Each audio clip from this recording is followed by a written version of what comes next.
낭독 햇새와 융 미구의 세라노 지음 이미선 옮김 상처받은 영혼을 위한 두 거장의 가르침 33. 하늘의 구름처럼 흘러가게 하십시오. 거부하지 마십시오. 산은 산과 호수에 계신 것처럼 당신의 운명 안에도 계십니다.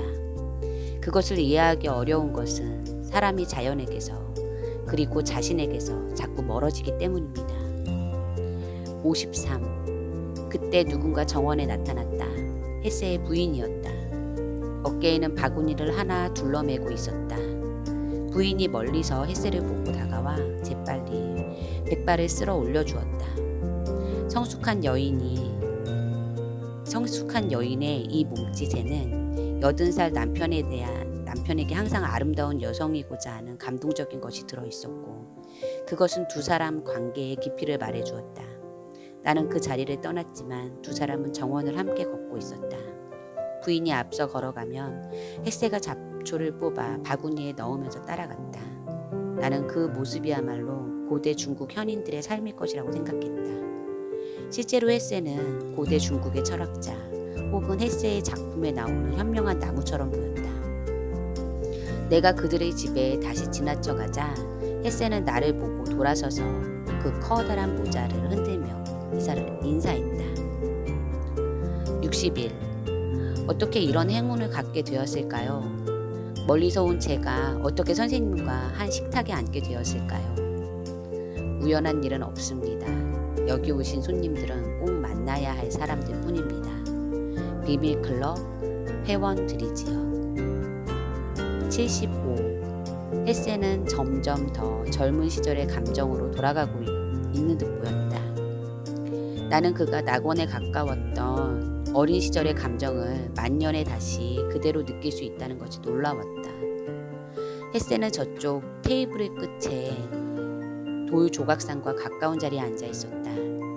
그의 미소는 낙원의 영혼으로 돌아가기 위한 기나긴 투쟁 끝에 자연에 대한 끝없는 성실성으로 그가 마침내 얻게 된 어린아이의 미소와도 같았다. 티치노산 붉은 포도주가 담긴 잔을 들어 올리며 햇새가 스페인어로 살루트라고 말했다. 그것이 나에게 남아있는 헤르만 햇새의 마지막 모습이다. 92. 그분들은 이제 세상을 떠났고 우리 시대의 기계와는 그들을 건드릴 수 없다. 두 분은 존재의 완성을 통해서 다른 세계에 진입했다. 나 역시 더 이상 지구로 돌아가지 않고 다른 세계로 들어갈 수 있도록 그들처럼 노력해야겠다. 109. 대화가 즐겁고 편안해져서 생각했던 것보다 훨씬 오랜 이야기를 나누게 되었다. 처음 보는 사람이 아니라 오랜 지인을 만난 느낌이었다. 나를 기다려온 사람을 만난 것 같았고 잘 아는 사람이 나를 기다리고 있었던 것 같기도 했다. 112. 스승을 찾아가 아트만이 무엇이냐고 물어봤던 제자의 이야기를 아십니까? 스승이 그것은 모든 것이다 라고 대답했습니다. 그러자 제자가 마하라자의 코끼리도 아트만이겠네요 라고 우겼습니다. 스승은 그렇지, 저도 아트만이고 마하라자의 코끼리도 그렇지 라고 했습니다. 이런 대답을 듣고 제자는 아주 만족해서 떠났습니다. 돌아가는 길에 제자는 마하라자의 코끼리를 만났습니다. 그런데 그는 길에서 비껴나지 않았습니다. 만일 그도 코끼리도 모두 아트만이라면 코끼리가 자신을 알아볼 것이라고 생각했기 때문입니다. 코끼리를 모는 사람이 비키라고 소리쳤지만 그는 꼼짝도 안 했습니다. 결국 코끼리가 코로 그를 감아서 길가로 던져버렸습니다. 다음날 상처투성이가 된 제자가 다시 스승에게로 가서 말했습니다. 스승님께서는 저와 코끼리는 모두 아트만이라고 말씀하셨습니다. 하지만 코끼리가 제게 무슨 짓을 했는지 보십시오. 스승은 조용히 듣고 있더니 코끼리 모는 사람이 뭐라 하더냐고 물었습니다. 길에서 비키라고 했습니다. 제자가 그렇게 대답했어요. 그러자 스승이 이렇게 말했습니다. 그러면 그가 말한 대로 했었어야지. 코끼리를 모는 사람도 아트만이니까. 융은 웃으면서 말을 이었다. 힌두인들은 모든 것에 대한 해답을 알고 있습니다. 영리한 사람들이에요. 114. 이런 성공은 좋은 게 아니라서 걱정이 됩니다. 왜냐하면 진정한 연구는 소리 없이 이루어지는 것이고 극소수 사람들의 마음에만 반향을 일으키기 때문입니다. 중국의 옛 격언에 자기 방에 혼자 앉아 바른 생각을 하고 있으면 수천리 떨어진 곳에서도 그의 소리가 들린다는 말이 있습니다.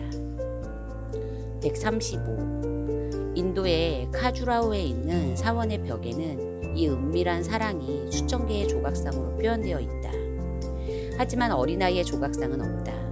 이 사랑이 자연스러운 사랑이 아님을 보여주는 것이다. 사원 안 가장 비밀스러운 장소에는 자웅동체인 시바가 앉아 눈을 감고 명상에 잠겨 자신의 창조 행위를 보고 기뻐한다. 153. 내면에 있는 해방된 영적 힘들은 이제 그들을 움직이게 하고 그들의 모든 생을 바꾸어 놓을 수 있다. 이렇게 해서 진자의 위치는 바뀌었다. 167. 주변 환경에 맞게 몸 색깔을 바꾸는 도마뱀부터 당대의 유행과 특정 시기의 이상적 아름다움에 따라 몸매를 가꾸는 여성에 이르기까지 그것은 항상 동일한 문제입니다. 178. 옛 중국의 격언에 따르면 자기 집에 앉아 바른 생각을 하고 있는 바른 사람은 수만 리 밖에서도 그의 소리가 들린다고 합니다. 179. 어떤 늙은 연금술사가 제자를 다음과 같이 위로했습니다. 내가 얼마나 고립되었고 얼마나 고독하다고 느끼든 너의 일에만 충실하고 성심껏 일한다면 모르는 친구가 와서 너를 찾을 것이다. 182. 창조주는 자신의 창조물을 밝히기 위해 인간을 필요로 합니다. 만일 신이 자신의 세계를 예견했다면 세계란 그저 의미 없는 기계이고 인간 존재는 쓸모없는 변덕에 불과할 것입니다. 나의 지성은 후자의 가능성을 상상하지만 나의 전 존재는 그것에 대해 아니오라고 말합니다. 192. 맞습니다.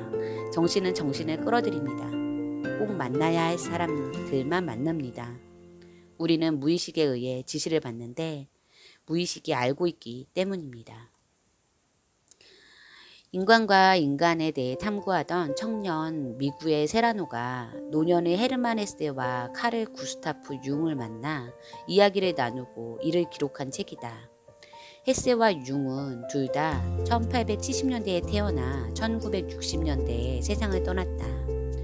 영혼이 닮은 꼴이었던 두 사람은 1917년에 처음 만나 깊게 교류했으며 서로의 작품과 학문에 영향을 끼쳤다. 헤세는 심각한 신경쇠약과 우울증을 앓았지만 융 심리학의 도움을 받아 정신적 문제를 극복했으며 실제로 융에게 직접 심리 분석을 받기도 했다.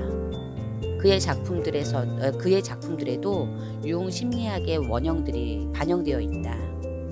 진정한 나 자신으로 사는 것을 삶의 의미이자 최종 목적지로 여겼던 두 사람은 노년에 이르러 깨달은 바를 영적인 대화로 풀어낸다.